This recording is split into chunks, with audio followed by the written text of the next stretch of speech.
गरमागरम जाळीदार मऊ असे तांदळाच्या पिठाचे घावणं, त्यासोबत झणझणीत ओल्या नारळाची चटणी, अगदी परफेक्ट नाश्ता. नमस्कार. आज आपण बनवणार आहोत तांदळाच्या पिठाचे झटपट आणि खूप चविष्ट घावणं. कमी साहित्यामध्ये तयार होणारी ही रेसिपी एकदा नक्की करून बघा. तर मग रेसिपीला सुरुवात करूया. सकाळचा बेत म्हणजे तांदळाचं घावणं. सकाळचा बेत म्हणजे तांदळाचे घावणे आणि नारळाची चटणी. त्यासाठी इथे घेतलेले आहे तांदळाचे दळून आणलेले पीठ आणि 2 चमचे रवा. ते आता कालून घेऊया पाण्यामध्ये. चवीपुरते मीठ घातलेले आहे. आता ते कालून घेऊया पाण्यामध्ये. अशा पद्धतीने पीठ पाण्यामध्ये चांगलं कालून घ्यायचं आहे.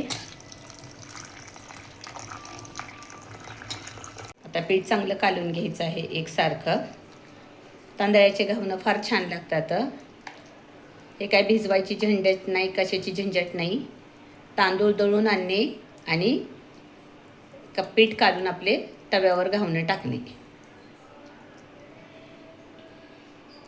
छान लागतात पण हे चवीला.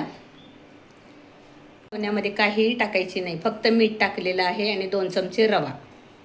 ते पण रव्यामुळे कुरकुरीतपणा छान येतो म्हणून 2 चमचे रवा घातलेला आहे, पोहे खायचे चमचे. आता पाणी घालूया अजून थोडंसं. पाणी कमी पडत आहे. अशा पद्धतीने पीठ कालून घ्यायचं आहे. गुटल्या होता कामा नये. पिठाच्या गुठळे होता कामा नये. हे अशा पद्धतीनं पीठ कालून घ्यायचं आहे. वर तवा ठेवलेला आहे. बघत तवा चांगला तापलेला आहे. आता कांद्यानं त्याला तेल चौकडून लावून घ्यायचं आहे तव्याला आणि पातळ घावणं त्याच्यामध्ये. आता एकसारखं हलवून पीठ घ्यायचं आहे. पातळ एकसारखं त्याच्यावर टाकून घ्यायचं आहे घावणं. जाड करायचं नाही. आता हे पचू द्यायचं आहे थोडा वेळ. 1-2 मिनटं ठेवायचं आहे. कढईने थोडंसं तेल सोडायचं, जास्त तेल सोडायचं नाही. बघू शकतायत घावणं लगेच पचल्या जाते आणि उलटायला पण सोपे जातात.